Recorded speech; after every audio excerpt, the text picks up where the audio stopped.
Welcome back to Strictly Money. I'm here with financial psychologist, Dr. Brad Klontz. Brad, let's talk about money and love. Given that financial disagreements are a big predictor of divorce, can you run through a few of the biggest issues couples see you about? Yeah, so I think some of it comes down to conflicting money scripts, right? I mean, that's really what the core of it is. We talked about these money personalities. So what if you are a vigilant saver? What if that's something that's really important to you? And then you're attracted quite often because you're a little bit, uptight, if you're a Yeah. big saver. So you might be attracted to somebody who's a little bit more money worship, like let's have some fun, let's enjoy life. So we're very often looking for balance in our lives subconsciously. And so we're attracted to somebody who might be doing money differently from us. And then all these conflicts can arise. So how do you come together then when you have these different scripts?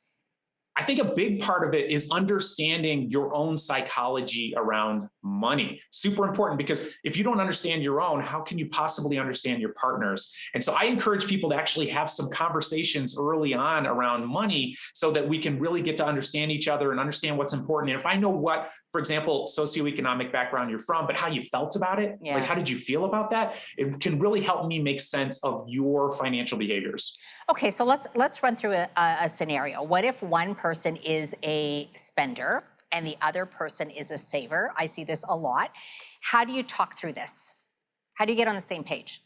Yeah. So what you don't want to do is what most couples do, which is spend a lot of your relationship trying to convince the other person that they're wrong and that you're right. By the way, this is sort of a toxic way to do this in any area of relationship. Right. But yeah, that's the impulse. The impulse is I have this belief around money based on my background. I think I'm right. And so I'm going to sort of beat you over the head with my arguments to try to shape your behavior and change your behavior. And so I think those comes down to understanding where somebody comes from. Like there's a reason why your partner wants to spend. Do you know what that is? Do you know what sort of emotional need that's meeting or practical need that's meeting? And for you, like your anxiety around saving, is it too much? Like, are you going overboard on that? Maybe you don't need to be quite as nervous and scared as you're acting. One of the sources of conflict that I've seen, Brad, is when one person is the breadwinner and handles all the finances and the other is not, and feels that because they don't financially contribute, that they don't have a say. I see a lot of women and I work with a lot of women who I know have felt this way. What's your advice around that?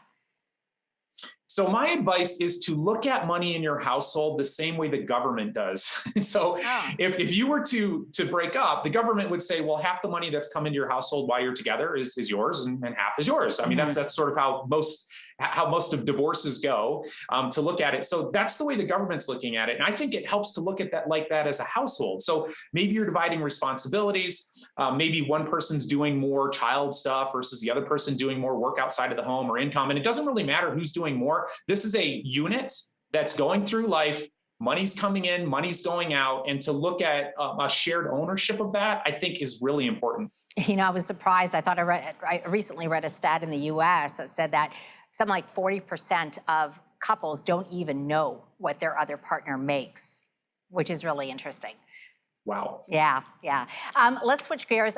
You're seeing the board there. This is the other one that we want to talk about before marriage, right? Like 65% of couples don't discuss money before they wed or live together. What's it costing them, Brad? And what's two things that they can maybe do to get on the same page?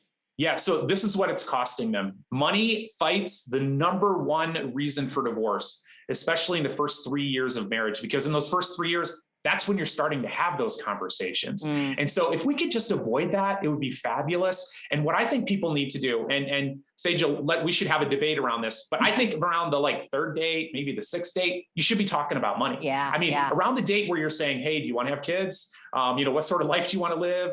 That kind of thing. We need to start having that conversation around money. So if you can go deep too, you're talking to a psychologist, like, what was it like for you growing up? What'd your mom teach you? What'd your dad teach you? This would be a great conversation. But at the very least, what are your financial goals? What are the habits that you have that you want us to have as a family? What are the ones you want to change? What are you most proud of? Where do you want to see yourself and us in 10 or 20 years from now? Just having that conversation. We have it around all these other areas, and it's so critically important to have it around money. And not just goals, where your status is right now, right? That's a big one, because I know some people are ashamed that they're bringing in debt and the other person doesn't have it. That's right. And Yeah. so what a terrible thing to be revealed to you year 1 or 2 in the relationship. So do it early. Yeah. All right, we're going to take another quick commercial break, and when we come back, I want to talk about talking to children, because this is another big one.